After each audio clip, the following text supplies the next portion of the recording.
देखो last class में जो फॉर्मूला पढ़ा था वो फॉर्मूला क्या पढ़ा आपने, F is equal to G m1 m2 divided by R square. अगर कोई भी दो पार्टिकल्स है जिनका मास m1 और m2 है and they are separated by some distance r, तो उनके बीच में जो एक फोर्स लगेगी वो फोर्स का फॉर्मूला ये आया था। हमने ये भी देखा कि ये जो फोर्स है दो पार्टिकल्स के बीच में, it will be independent of the medium between them, यानी कि उन दोनों के बीच में मीडियम कोई भी मटेरियल हो सकता है, उससे उन दोनों के बीच में जो फोर्स है उस पर कोई फर्क नहीं पड़ेगा। ठीक है, अगर कोई F और R के बीच में ग्राफ बनवाए, F और R के बीच में ग्राफ बनवाए, तो वो ग्राफ इस तरह का बनेगा, F is inversely proportional to R square। और अब इसमें कहते हैं कि ये किसको फॉलो करता है, ये इनवर्स स्क्वायर लॉ को फॉलो करता है। किसको? इनवर्स स्क्वायर लॉ को। And this gravitational force is a central force. कैसा फोर्स था? Central force. और न्यूटन थर्ड लॉ को भी क्या कर रहा था? ओबे कर रहा था। चलो अब इसमें कुछ क्वेश्चंस करते हैं। The very first question is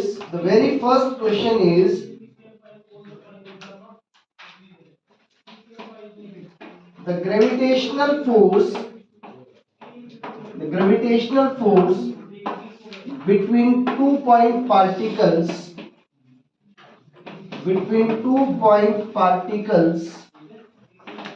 is F.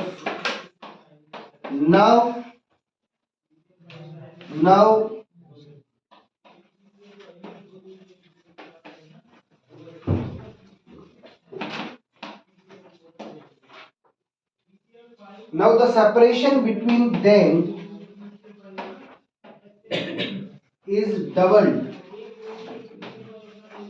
Find new value of force. You have to find new value of force. तो भैया आप एक बात देखो कि मास में आपने कोई चेंज नहीं किया, आपने सिर्फ क्या किया है? सेपरेशन में चेंज किया है। And F is inversely proportional to R square. It means F1 by F2 is equal to R2 by R1 का होल स्क्वायर। पहले वाले केस में फोर्स F है, दूसरे वाले केस में फोर्स पता लगाना है। बाद वाले केस, पहले वाले केस में अगर सेपरेशन R था तो अब आपने सेपरेशन क्या कर दिया? डबल सेपरेशन कर दिया। इट मींस 2R उसका स्क्वायर। तो F2 इज इक्वल टू क्या आएगा आपका? F by 4। It means this force reduces by 4 times. Reduces by 4 times. 4 गुना यह फोर्स क्या हो गई? 4 गुना यह फोर्स रिड्यूस हो गई। ठीक है,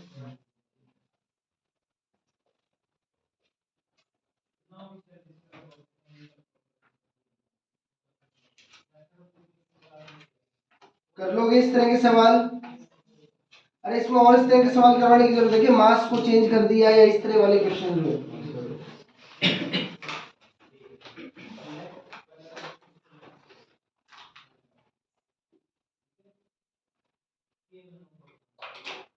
ठीक है,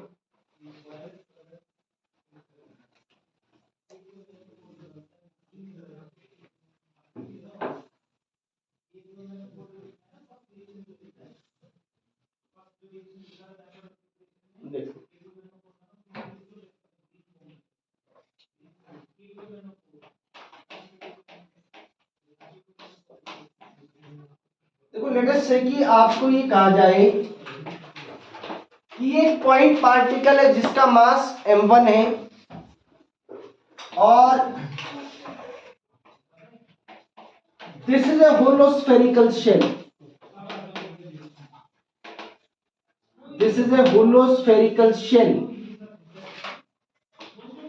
इस मास और इसके बीच की दूरी तो d है, सरफेस के बीच की दूरी, और इसके सेंटर के बीच की दूरी क्या है? इसका रेडियस क्या है? r।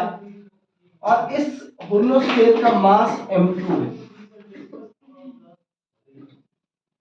Now the question is कि अब इनके बीच की जो फोर्स है उस फोर्स को कैसे लिखा जाए। क्या इस फोर्स को F is equal to G m1 m2 upon b का स्क्वायर लिखा जाए, या F is equal to G m1 m2 divided by d plus r का होल स्क्वायर लिखा जाए, F is equal to G m1 m2 divided by d plus 2r का whole square लिखा जाए, और यू कैन से कि F is equal to 0 लिखा जाए। ऐसा कोई ऑप्शन नहीं कि इन दोनों में से कौन सा ऑप्शन करेक्ट होगा। ये पहला क्वेश्चन। देखो पहली बात तो ये कि जो आपका F is equal to G m1 m2 by R square है, this formula is valid for point objects only. लेकिन आप तो कहोगे कि सर हमने तो पढ़ चुके, ग्रेविटेशन पढ़ लिया, हमने तो पहले भी पढ़ा था और हमने तो अर्थ मून सबके केस में लगाया था। अरे लगाया कि नहीं लगाया, आपने पहले पढ़ा होगा, तब आपने तो पढ़ा ही है सारा कि अर्थ, अब नाम ही है यूनिवर्सल अर्थ के ग्रेविटेशन की बात कर रहे हो सर, अर्थ के केस में भी लगा रहे हैं। तो बेसिकली क्या है, सुनो कि हमने चीजों को आसान बनाने के लिए क्या किया कि ये जो आपका स्फेरिकल शेल था, ये जो आपका क्या था स्फेरिकल शेल, इसको आप क्या कर दें, replace it by the same mass at its geometrical center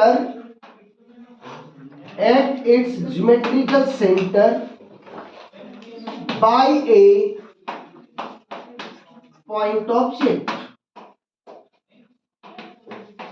simply क्या करना है, इस स्फेरिकल शेल को किससे रिप्लेस कर दो, आप इसको एक पॉइंट मास से रिप्लेस कर दो। उसकी लोकेशन क्या होनी चाहिए, उसकी लोकेशन वही हो जो उसके ज्योमेट्रिकल सेंटर की है। It means this scenario reduces like this, ये m1, इस पूरे का मास m2, और अब इन दोनों के बीच की दूरी कितनी होगी भैया, ये d प्लस r, यानी कि दोनों के सेंटर रखें। तो ऑप्शन क्या आ जाएगा भैया, ऑप्शन बी आ जाएगा। But this is the important part कि स्फेरिकल शेल हो चाहे आपकी सॉलिड शेल हो, उस केस में आपको सिर्फ क्या करना है, सेंटर के बीच का सेपरेशन देखना। अगर दो स्फेरिकल शेल होती तो क्या करते, तो भी उन दोनों स्फेरिकल शेल्स के सेंटर के बीच का सेपरेशन देखते। तो भी यही आएगा। हमारे सर ने तो बोला था कि वैसे न्यूमेरिकल आ जाता है, लेकिन ये गलत आ जाता। हमने इसीलिए क्या कहा, एनसीईआरटी लिख रहा है कि आपको क्या करना है, you have to replace that spherical body by point object. उसको पॉइंट ऑब्जेक्ट से क्या करेंगे, रिप्लेस करेंगे। Because there is a definition of point object कि हम अगर बात कर रहे हैं किसकी, पॉइंट ऑब्जेक्ट की। अगर आप बात कर रहे हो पॉइंट ऑब्जेक्ट का मतलब क्या होगा, car is a point object और not, no it is a point object. हम किससे कंपैरिजन कर रहे हैं, जब हम अर्थ के कंपैरिजन में कर रहे हैं तो earth is a sorry car is a point object, this room is a point object. ये सब क्या है, they all are point objects, ये सब क्या है, पॉइंट ऑब्जेक्ट। जब हम बात करते हैं अर्थ की, मून की, जुपिटर की या बाकी सब किसके, प्लैनेट्स के बारे में, at that point of view हमारे लिए जो रेफरेंस पॉइंट है वो रेफरेंस पॉइंट अर्थ थोड़ी रह जाता है। हम तो अर्थ से बाहर जाकर के देख रहे हैं, उस केस में हमारा रेफरेंस पॉइंट क्या है बेटा, in that case our reference point is the universe. Universe के केस में तो earth is a point object, जितने भी प्लैनेट्स हैं वो सब क्या है, they all are point object. This is the definition of point object कि वो पॉइंट ऑब्जेक्ट डिफाइन कौन करेगा कि आप उसको देख कहां से रहे हो। अर्थ से अगर आप अब एनसीईआरटी का पहला ही चैप्टर पढ़ना, जब कौन सा, जो मोशन वाला चैप्टर, उसमें सबसे बिल्कुल पहले पेज पे डिफाइन किया पॉइंट ऑब्जेक्ट को, क्या कि आप कहां से देख रहे हो, दैट विल डिसाइड कि वो पॉइंट ऑब्जेक्ट है या नहीं है। अब ऐसे तो जो आपने F=ma जितने भी लॉज सब पढ़े वो सब भी किसके लिए है, पॉइंट ऑब्जेक्ट के लिए। क्यों, तो रॉकेट के लिए भी लगाते हैं, वो तो कार के लिए भी लगा रहे हैं, वो तो हर कॉलिजन में लगा रहे हैं ना। तो वो बेसिकली डिसाइड करेगा कौन कि किसके रिस्पेक्ट में बात करें। बिल्कुल हम हर जगह वैल्यू हर जगह लगाएंगे, हर जगह फॉर्मूला लगाएंगे, सारे सवाल ही पूरा सैटेलाइट सब इसी कैलकुलेशन के ऊपर तो बेस्ड है सारा का सारा। तो ठीक है, डी प्लस क्या आएगा बेटा, डी प्लस आर आएगा। ये बात हमने पहले बताई दी थी कि this formula is valid for point object के, लेकिन वो पॉइंट ऑब्जेक्ट भी तो अपने आप में डेफिनेशन है। क्लियर हो गया ये। अगर आप इस कमरे में लाके कार को ले आओगे तो फिर थोड़ी कहूंगा कि पॉइंट ऑब्जेक्ट है ना। तो लेकिन आप M1 को पॉइंट ऑब्जेक्ट मान रहे हो तो फिर उसके सामने तो M2 इसके सामने की बात ही नहीं कर रहे हम, हमारा तो रेफरेंस क्या है, हमारा रेफरेंस क्या है भाई। अब ऐसा थोड़ी है कि एक का, अगर एक का मतलब एक मान लिया कि एक बच्ची की हाइट है 2 फुट, मैं कह रहा हूँ कि ये पॉइंट ऑब्जेक्ट है, इसका मतलब ये थोड़ी है कि किसी के 3 फुट है तो मैं कहूँ नहीं this is not A point object इसके सामने। इससे तो कंपैरिजन ही नहीं कर रहा। कंपैरिजन किससे हो रहा है, अर्थ से, सरफेस ऑफ अर्थ से बात। क्लियर हो गया भैया ये। अब जरा मैं तो यूं भी कह रहा हूं आपको इनफैक्ट कि अभी वो आपने बीच में छोड़ दी वो बात कि एक स्फेरिकल शेल ये है, एक स्फेरिकल शेल ये है, इसका रेडियस r1, इसका रेडियस r2, इन दोनों के सरफेस के बीच की दूरी d। अब क्या होगा इन दोनों के बीच का force, F=g m1 m2 divided by d plus r1 plus r2 का होल स्क्वायर। क्योंकि मुझे सिर्फ क्या क्या ध्यान रखना है, मुझे सिर्फ ये ध्यान रखना है कि मुझे उस स्फेरिकल बॉडी को किससे रिप्लेस करना है, उसके सेंटर ऑफ मास या ज्योमेट्रिकल सेंटर पे उसके मास से। ठीक है, समझ में आ गई सारी बात। देखो अगर ये बात करें कि हम तो बिल्कुल ही जी हमें तो क्या करना है, हम तो मतलब ये जो हम फिजिक्स में पढ़ रहे हैं ना ये सब आइडियल वर्ल्ड में पढ़ रहे हैं। कैसे वर्ल्ड में, आज जैसे कि आपने प्रोजेक्टाइल पढ़ा तो आपने कभी भी बात करी कि ये रेजिस्टेंस होगा, अरे लेकिन आर्चरी वाले बेचारों के निशाने क्यों फेल हो जाते हैं फिर जब हवा चलती है तो, अरे होता है ना, वो बेसिकली जहां एम करते हैं वहां नहीं टारगेट कर पाते। क्यों, क्योंकि वहां पे एयर रेजिस्टेंस भी है। अरे क्या है, एयर रेजिस्टेंस भी है ना, किस डायरेक्शन से एयर आ रही है उन सबका रोल है, लेकिन हमने उसका कभी कहीं डिस्कशन नहीं किया। ऐसे जब आप 12th में पढ़ोगे, क्या ये आपने 10th में पढ़ा भी है कि जो रेजिस्टेंस है वो टेम्परेचर के साथ क्या करता है, कंडक्टर्स का वेरी करता है, लेकिन हम तो कहीं ऐसा कंसीडर नहीं करते है ना, कहीं भी कंसिडरेशन नहीं किया ना। वो सब आइडियल बात, हम जो डील कर रहे हैं, जो सारा पढ़ रहे हैं, किसमें डील कर रहे हैं, we are dealing with the ideal condition. सारी कंडीशंस कैसी हैं, आइडियल कंडीशंस में। ठीक है, तो ये बात भी समझ में आ गई। अब बड़ी अगली बड़ी इंपॉर्टेंट बात, हालांकि इसको समझना शायद अभी समझने में थोड़ा सा दिक्कत हो आपको, बट ये 12th क्लास में जब आप इलेक्ट्रोस्टैटिक्स पढ़ोगे तब बड़े अच्छे समझ में आएगी। अगली बात ये है कि ये क्वेश्चन, ये स्फेरिकल शेल है, लेट अस से इसका मास m है, जो मर्जी रेडियस हो, इसके अंदर मैंने कोई पॉइंट पार्टिकल रख दिया जिसका मास m1 है, और ये बाहर कोई मास है m2 है, बाहर कोई मास है वो क्या है, m2 है। And the question is what is the force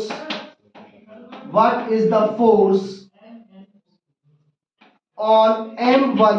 ये स्फेरिकल शेल है बेटा, ये क्या है, स्फेरिकल शेल है, ध्यान से समझना। स्फेरिकल शेल के अंदर आपने एक पॉइंट पार्टिकल रख दिया m1, ठीक है। अब ये मत सोचना कि सर ये हम टांग कैसे रखा है इसको, ठीक है, हम उसके बारे में डिस्कशन नहीं करेंगे। m1 रखा है कहीं भी जैसे मर्जी रखो, अब तक उससे कोई मतलब नहीं है। What is the force on m1 due to, अब आपको सब दूरी सब चाहिए होगी, ये रेडियस r, ये दूरी मान लीजिएगा, आप बताओ क्या मानना चाहते हो, x, और ये दूरी आप मान लो x2, और सेंटर से ये दूरी है small r। What is the force on m1 due to M2, जल्दी से बता दीजिए, बता दो।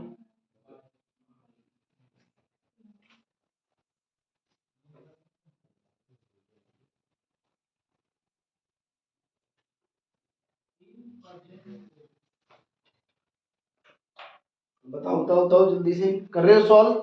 ऑप्शन दो क्या ऑप्शन की आवश्यकता है? F is equal to G M1 M2 divided by R plus X का whole square. Option B, F is equal to G M1 M2 divided by X2 का square. F is equal to G M1 M2 divided by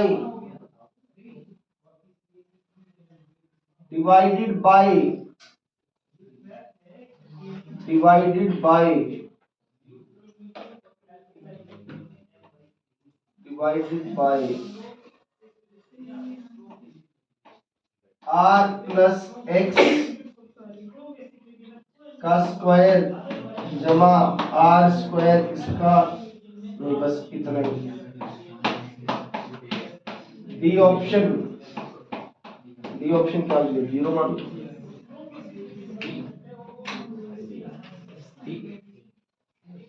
हाँ जी।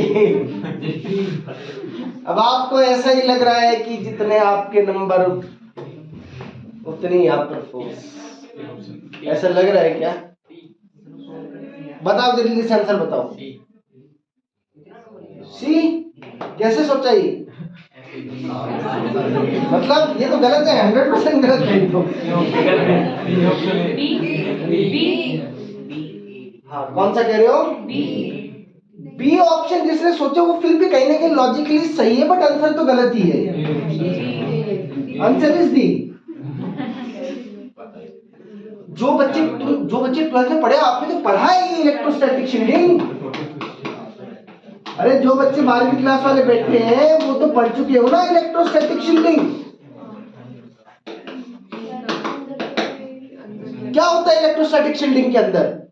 कि जितना जो भी charge आपने spherical shell के अंदर रख दिया उस पे बाहर के कारण से कोई फोर्स नहीं लगता।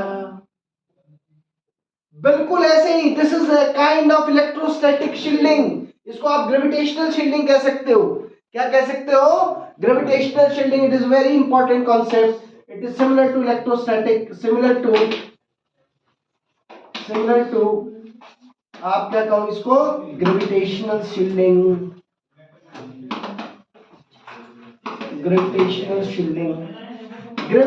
शील्डिंग क्या कह रहा है कि अगर आपने स्फेरिकल शेल के अंदर जो भी पॉइंट पार्टिकल या जो भी मास रख दिया उन पे बाहर के कारण कोई फोर्स नहीं लगेगा। Net force on it will be zero.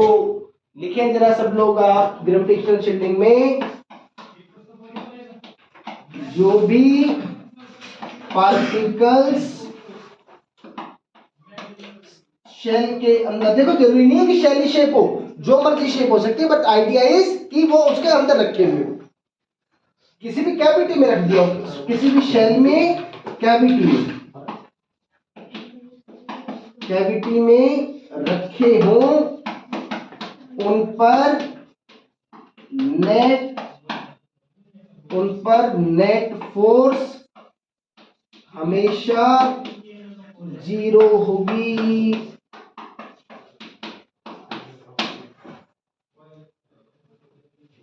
अगर ये सॉलिड हुआ तो सॉलिड के अंदर रखेंगे कैसे? सॉलिड के अंदर कैविटी बना के रख सकते हो आप। मतलब सॉलिड अगर है तो देखो आइडिया, सॉलिड के अंदर आपने कैविटी बनाई फिर रख दिया, फिर जीरो नहीं होगा। फिर बताएंगे क्या होगा। पहले उससे पहले तो एक और अभी क्वेश्चन करेंगे, देखिए। अरे ये बात समझ में आई? इस फिनोमेना को क्या कहेंगे? Electrostatic shielding. स्फेरिकल शेल के अंदर अगर आपने कोई पॉइंट पार्टिकल रख दिया या कोई भी पार्टिकल रख दिया तो उस पर बाहर जितने मर्जी चार्जेस रखे उनके कारण से नेट फोर्स हमेशा क्या रहेगी? जीरो। यही चीज आप 12th क्लास में पढ़ेंगे इलेक्ट्रोस्टैटिक्स के अंदर। तो बाहर के चार्जेस के कारण अंदर नेट फोर्स हमेशा क्या होती है? जीरो होती है। ठीक है, डन। चलो, जो आप कह रहे हो कि स्फेरिकल वाला, वो अभी फाइंड आउट करेंगे, अंदर ग्रेविटेशनल इंटेंसिटी निकालेंगे, उसके बाद बताएंगे। अभी रुक जाओ, वैसे नहीं बात करेंगे। चलो, आपको इसी में एक चीज और बढ़िया बता। अब आपसे एक बढ़िया क्वेश्चन ये पूछ लेते हैं, है ना? ऑप्शन ज्यादा मिल रहे हैं तो बड़ी कंफ्यूजन हो रही है। ऑप्शन इस वक्त कम करेंगे, दो दो ऑप्शन में क्वेश्चन पूछते हैं। ये स्फेरिकल शेल है, इस स्फेरिकल शेल का मास क्या है? m, और उसका रेडियस है r, और आपने बिल्कुल इसके सेंटर पे एक पॉइंट पार्टिकल रख दिया जिसका मास क्या है? m। समझ में आ गया? बड़ा सिंपल, बहुत सिंपल क्वेश्चन। आपसे फोर्स नहीं पूछ रहा, force is zero. Option B, force is non zero on this particle.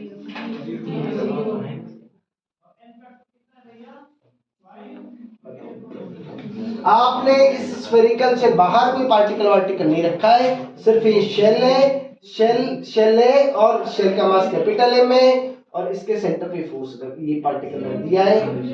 Net force क्या? जीरो की नॉन जीरो। क्या होगा? Non zero. बिल्कुल गलत कहा आपने। फोर्सेस, अरे ये जब किसी और के कारण ही फोर्स नहीं लगने दे रहा। और जरा इसको तो लॉजिकली सोचो, इसको ऐसे सोचते हैं कि अगर ये वाला पार्टिकल इस पे इधर, ये कैसे फोर्स लगाएगा? अट्रैक्टिव। इस पे इधर, इसका डायमेट्रिकली अपोजिट पॉइंट इधर, ये वाला इधर, ये इधर, इधर, इधर, इधर। नेट क्या बना? जीरो। अरे नेट फोर्स क्या बना? बढ़िया क्वेश्चन, एक और।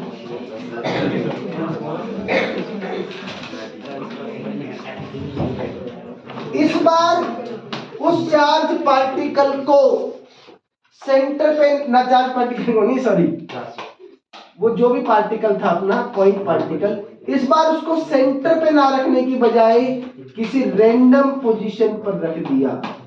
अब बताइए, पिछले वाले केस में तो क्या हुआ?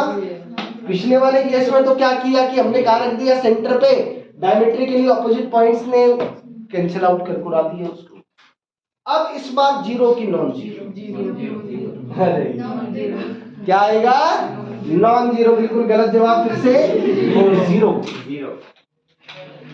अरे भैया ग्रेविटेशनल शील्डिंग है, किसी के कारण इस पर कोई फोर्स नहीं लगेगी। आप ये मानो ये बिल्कुल सेफ हाउस में आ गया है। ये पार्टिकल कहाँ आ गया है? सेफ हाउस में। अब इसका कोई कुछ नहीं बिगाड़ सकता। नेट फोर्स इस पर हमेशा क्या रहेगी? जीरो रहेगी। ठीक है, अगला पॉइंट आप लिखे, मैं भी आपको बता ही चुका हूं कि जो ये आपका ग्रेविटेशनल लॉ है, universal Newton's law of gravitation, it is strictly valid for point object, but we can apply it in case of planets. जितने भी सैटेलाइट वैटेलाइट इन सब के लिए हम बिल्कुल आराम से इस्तेमाल कर सकते हैं, कोई घबराहट वाली बात नहीं है। क्लियर हो गया? हाँ, क्या होगा मेरे से पूछ सकते हो। अब आप ये पूछना चाह रहे हो कि सर अब इसको कैंसिल आउट कैसे करेंगे? सर कि अभी स्फीयर के अंदर सर अगर जो ग्रेविटेशनल फोर्स है वो जीरो लग रहा है, नेट फोर्स जीरो लग रहा है। मैंने तो ये बात बोली है। हाँ, ये बोलो। सारी ग्रेविटेशन का net gravitational force is zero. तो मतलब जो प्लैनेट में जो रह रहे हैं, जो प्लैनेट के अंदर कैसे रह रहे हैं? प्लेनेट के सरफेस पे रहते हैं ना अपन, ऐसे तो नहीं बाहर कुछ कम्बल डाल रखा हो।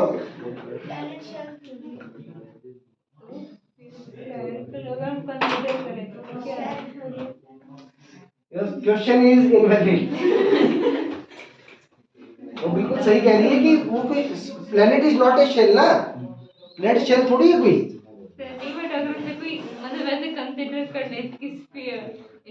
आप तुम यूं कहना चाह रहे हो कि आप एक शेल के अंदर रह रहे हो, हवा में ही अटके हुए हो कहीं,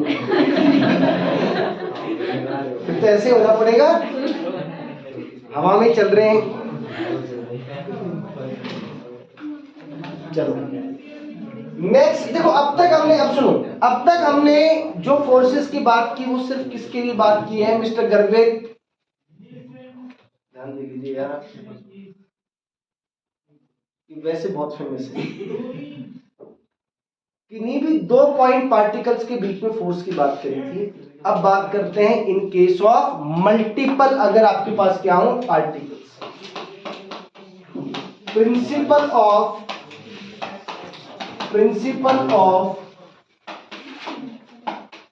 सुपरपोजिशन, यानी कि case of multiple point particles. तो अगर मल्टीपल पार्टिकल्स हैं तो आपको उस केस में क्या लिखना पड़ेगा? F net is equal to,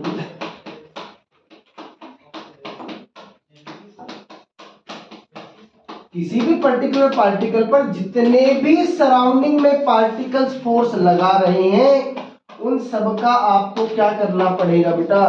उन सब का आपको वेक्टर एडिशन करना होगा।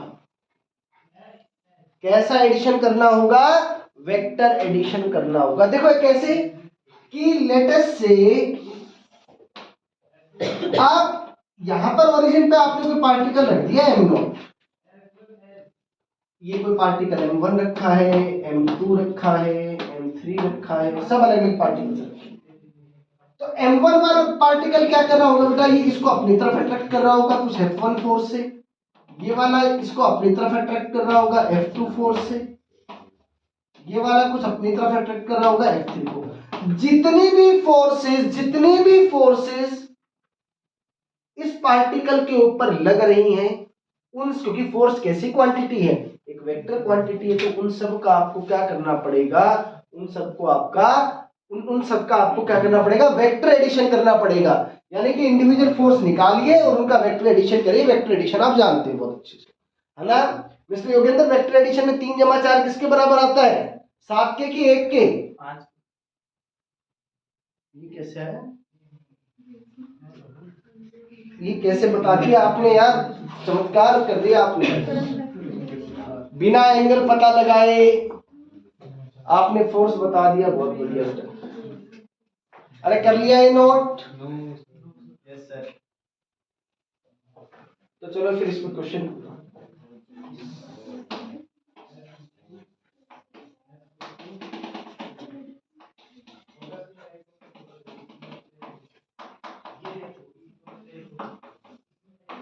देखो वैसे तो ये वाले चैप्टर में मैं बहुत ज्यादा क्वेश्चंस आपको करवाऊंगा नहीं, पोटेंशियल के, फील्ड के, इस तरह के, क्योंकि similar kind of question, similar kind of concept you are going to discuss in electrostatics. इसमें हम एक तो इफेक्ट ऑफ ग्रेविटी वाले पार्ट पे ज्यादा फोकस करेंगे, दूसरा इस पे जो सैटेलाइट वाला जो पार्ट है, और एक जो इसके कैप्लर्स लॉ है, इस पे ज्यादा फोकस करेंगे। बाकी सब पे सिर्फ फॉर्मूला पढ़ेंगे, कोई बहुत ज्यादा क्वेश्चंस उसमें नहीं करेंगे, ठीक है? वो सब आपका दोबारा से इलेक्ट्रोस्टैटिक्स में आएगा, बिल्कुल सिमिलर वे में आएगा, तो उस पर अभी बहुत ज्यादा टाइम नहीं लगाएंगे, ठीक है? आप भी मत लगाना, बट कुछ हल्का फुल्का आइडिया ले लेते हैं ताकि स्कूल वगैरह के एग्जाम में आप कुछ कर पाओ। कुछ बहुत ज्यादा उम्मीद तो नहीं है।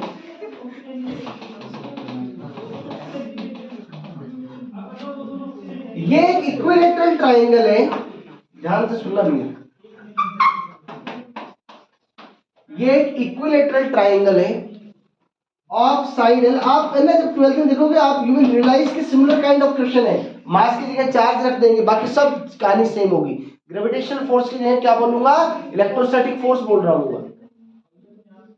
मैंने इसके equilateral triangle of side L, बिल्कुल इसके सेंट्रॉइड पर एक मास रख दिया m।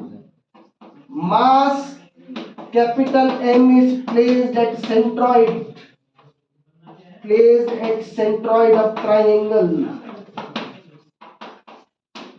You have to find out the net force acting on it.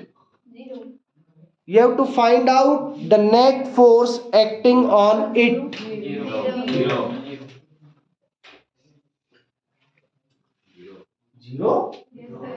ओहो, ये जीरो कैसे आया मिस्टर गर्वित?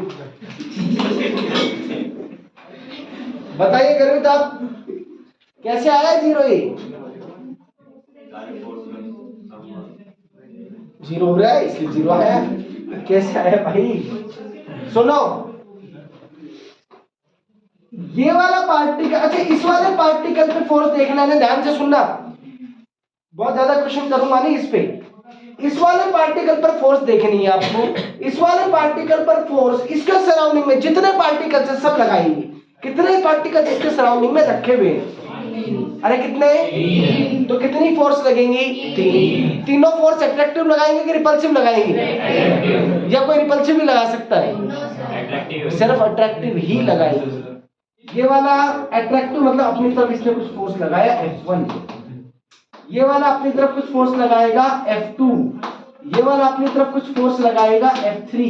बोले ये बात क्लियर है क्या? क्या मुझे आप ये बता सकते हैं कि ये एंगल कितना होगा? 120, because this is an equilateral triangle. उसके सेंटर पे सब साइड जो एंगल बनाएंगी बराबर बराबर बनाएंगी। कितना? 120, 120, 120। क्या इन दोनों पॉइंट पार्टिकल के बीच की जो दूरी है वही इन दोनों के बीच की दूरी है? और वही इन दोनों के बीच की दूरी है। यानी कि सर मैं ऐसा लिख सकता हूं क्या? F1 is equal to G capital M divided by small m divided by let it be A। ये A मान लेता हूं तो ये भी A और ये भी A। Similarly F2 is equal to क्या होगा? GMM by A square और F3 is equal to भी क्या होगा? GMM by A square।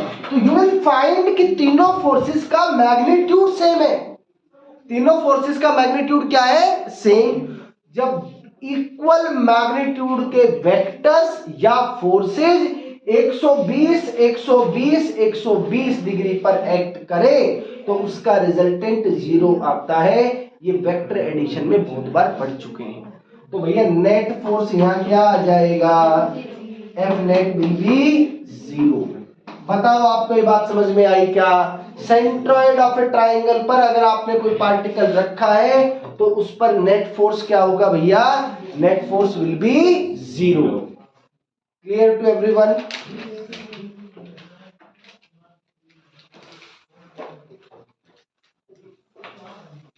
चलो बहुत अच्छी बात है।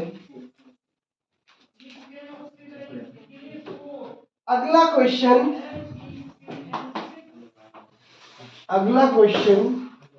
ये है,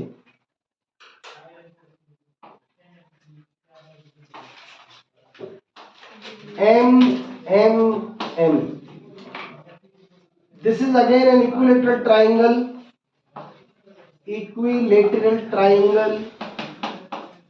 of side L. You have to find out net force on any one of the particle। किसी भी एक पार्टिकल पर आप क्या बताइए? नेट फोर्स बताइए।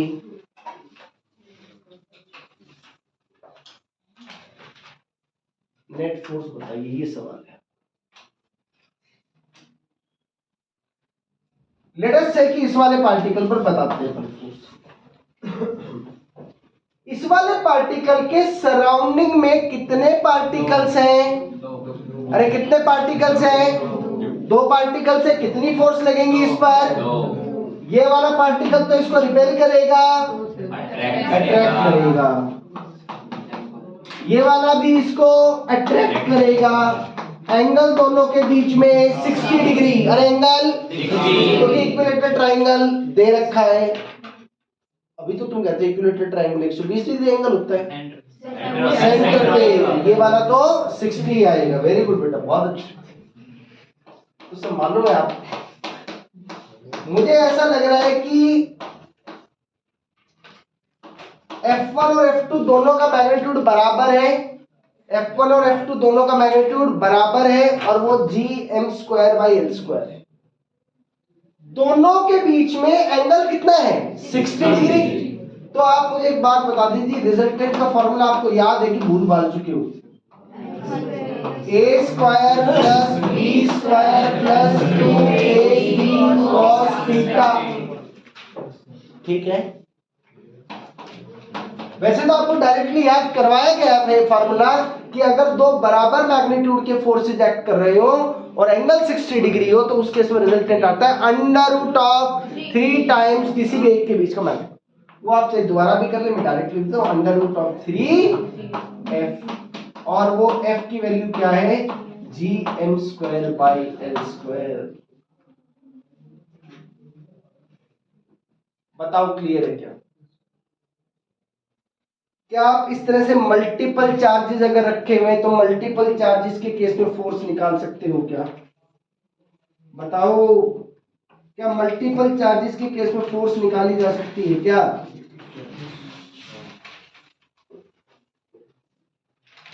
चलो तो फिर क्वेश्चन ये कर लोगे ये?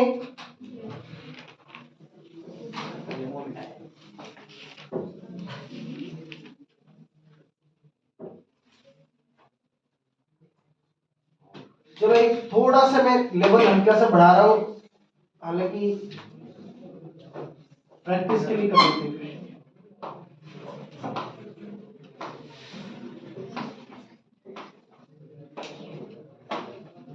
ये बेसिकली एक स्क्वायर है, एक स्क्वायर है।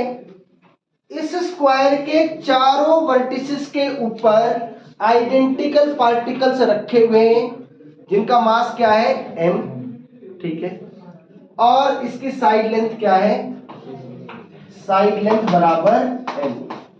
You have to find out the magnitude of net force on any one of the particle. किसी भी एक पार्टिकल के ऊपर आप क्या बताइए, आप नेट फोर्स बताइए क्या होगी। कर सकते हो क्या? अरे कर सकते हो क्या? इस वाले पार्टिकल, मान लो कि इस वाले पार्टिकल पर बात करते हैं, इस वाले पार्टिकल के सराउंडिंग में कितने पार्टिकल्स हैं, कितने फोर्सेस, 3 फोर्सेस लगेंगी। ये वाला फोर्स किधर लगेगा, इस तरफ, लेट इट बी F1, ये वाला इधर, लेट इट बी F2, इन दोनों के बीच में F3। क्या अगर ये जो F3 है, F3, ये जो F3 है, मुझे एक बात बताओ, ये एंगल कितना बनाएगा F1 के साथ?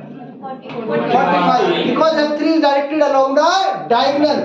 स्क्वायर का डायगोनल इसका कितना एंगल बनाएगा? अगर मैं ऐसा लिख दूं कि F1 और F2 दोनों का magnitude gm square by L square के होगा तो कितनी सही बात है? बहुत सही। अरे ये स्टेटमेंट मैंने सही लिखी है कि गलत लिखी है?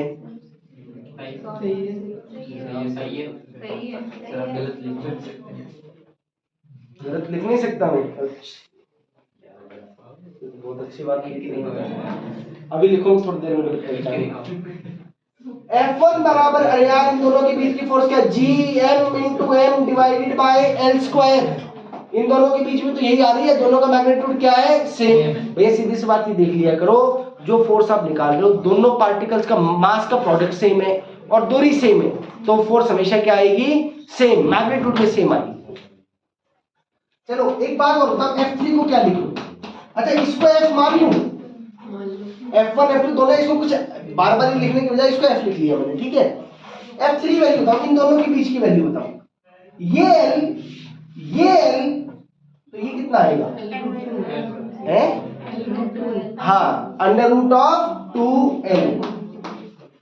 अरे ये आएगा।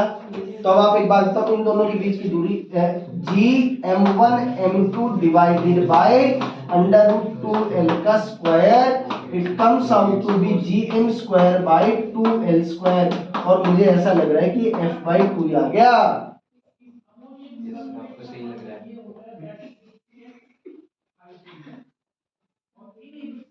मुझे तो सही लग रहा है, आपको ये बात समझ में आई क्या, कैसे आया? ये कितना आया, f/2। अरे कितना आ गया, अरे यार ये वाला क्या था बेटा, f, तो ये f डिवाइडेड बाय 2। क्या हमारा आंसर अभी सॉल्यूशन हो गया? अभी नहीं हुआ, अभी आंसर नहीं आया, अभी तो वेक्टर एडिशन करना है। तो सबसे पहले मैं F1 और F2 का वेक्टर एडिशन का मैग्नीट्यूड लिखता हूं। क्या F1 और F2 दोनों मैग्नीट्यूड में बराबर हैं? क्या दोनों के बीच में एंगल 90 डिग्री है? दो बराबर के फोर्सेस अगर 90 डिग्री पे एक्ट करें तो उनका रिजल्टेंट क्या आता है? अंडर रूट ऑफ 2 टाइम्स किसी भी एक का मैग्नीट्यूड। तो इन दोनों का क्या आएगा? अंडर रूट ऑफ 2, क्या लिख दो बेटा? F। क्या ये कहना सही होगा कि this is directed along F3? अरे दोनों दो बराबर के फोर्सेस अगर एक्ट करते हैं तो उनका जो रिजल्टेंट वेक्टर होता है that will be along the angle bisector. किसके अलोंग आता है? एंगल बाइसेक्टर के अलोंग। तो इन दोनों का F3 के अलोंग ही आया। तो अब मुझे लगता है कि F नेट में कोई दिक्कत नहीं है, F3 और इन दोनों का रिजल्टेंट सेम ही है, under root of 2F plus F by 2। F common, root 2 जमा 1 बाई 2। F की वैल्यू आप लिख सकते हो gn square by l square and this is 2 root 2 plus 1 by 2। This is the answer. थोड़ा सा कैलकुलेशन वाला पार्ट जरूर रहा, बट मुश्किल क्वेश्चन नहीं है, मुश्किल क्वेश्चन नहीं था। करें, नोट करें जल्दी से।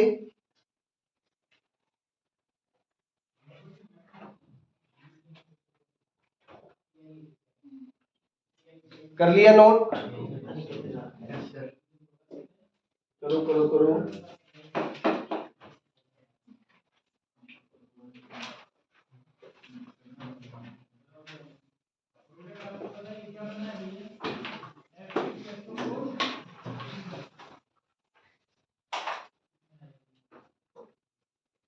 देखो question is,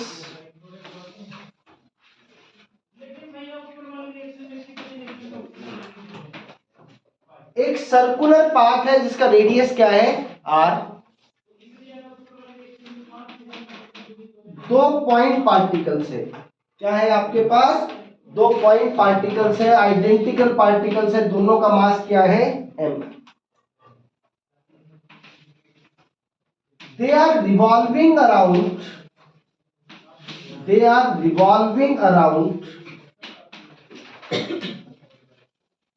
each other in a circular track। एक सर्कुलर ट्रैक में एक दूसरे के अराउंड क्या कर रहे हैं? रिवॉल्व कर रहे हैं। In a circular track of radius r, of radius r, radius.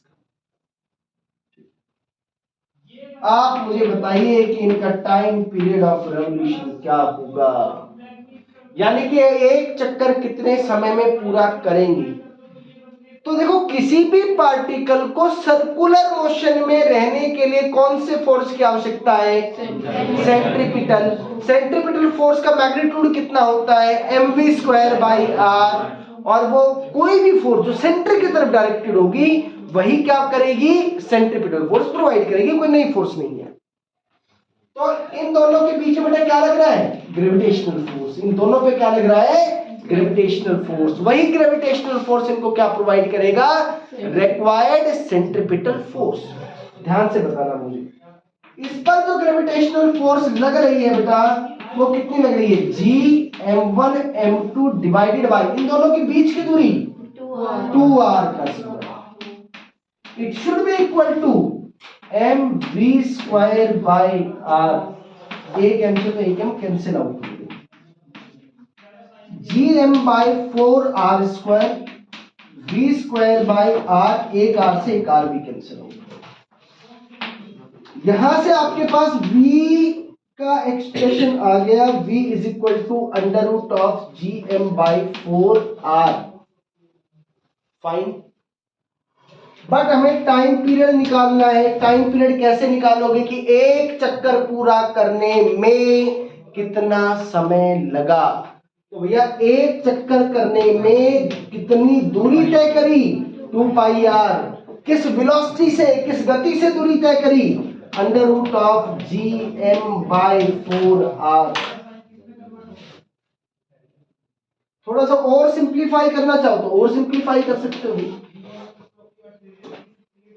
कि अंडर रूट ऑफ, जब अंडर रूट में इसको भी लेके जाऊंगा तो इसका भी स्क्वायर हो जाएगा, 4 pi square R square into 4r divided by G M, 16 pi square R cube divided by G M.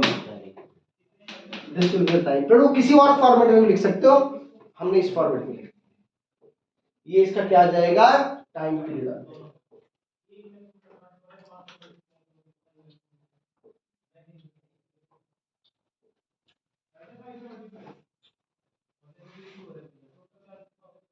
कर लिया नोट? इधर से तो कर लिया होगा ये। नो सर, क्या कर रहे थे तुम?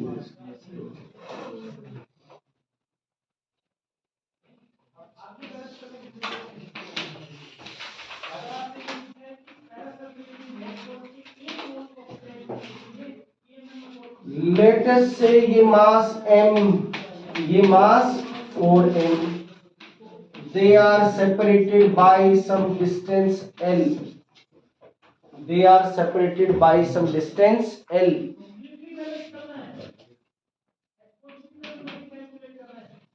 Find out the location and magnitude of the third particle to be placed so that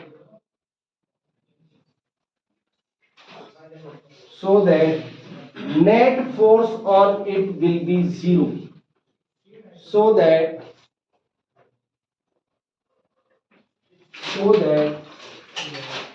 net force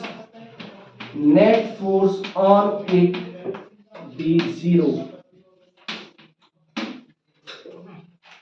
उस पर नेट फोर्स क्या हो, नेट फोर्स जीरो हो जाए।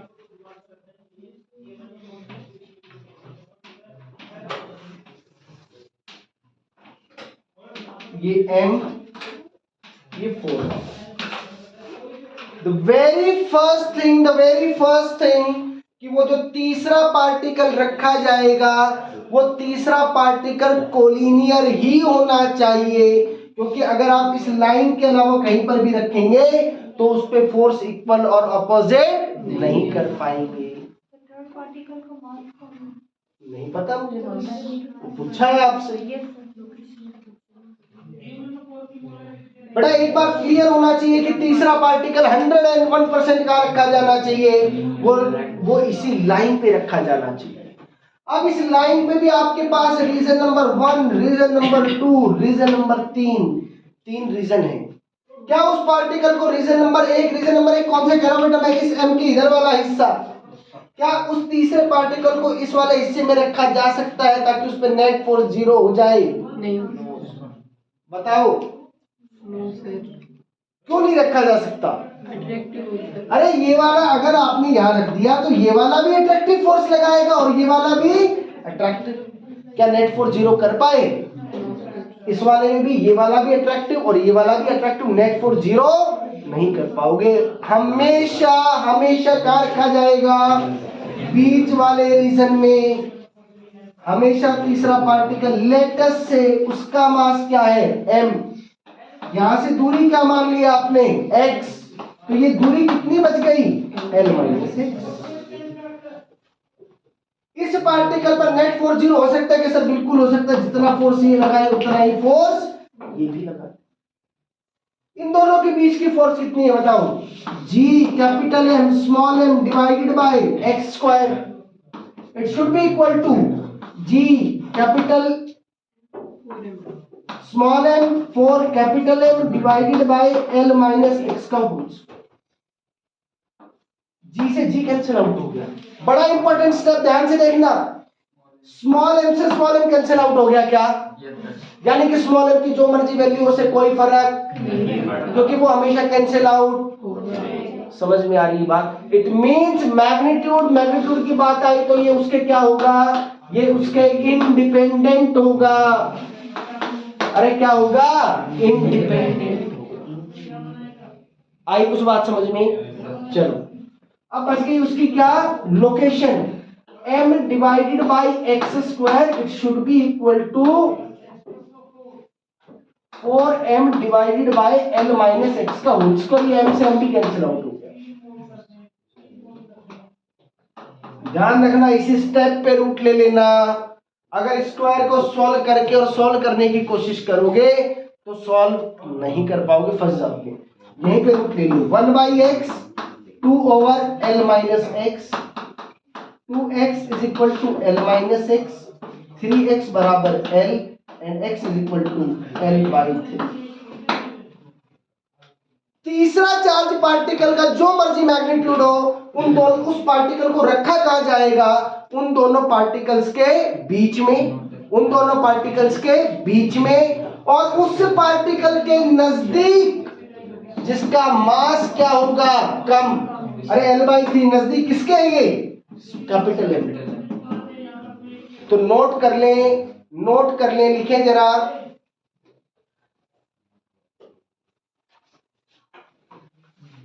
Third particle is independent of its mass.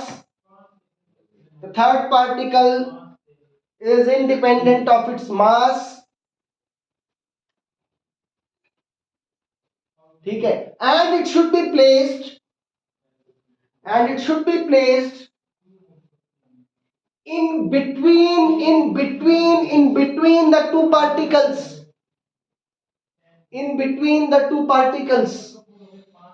दोनों पार्टिकल्स के बीच वाले हिस्से में, and closer to the particle having lesser mass।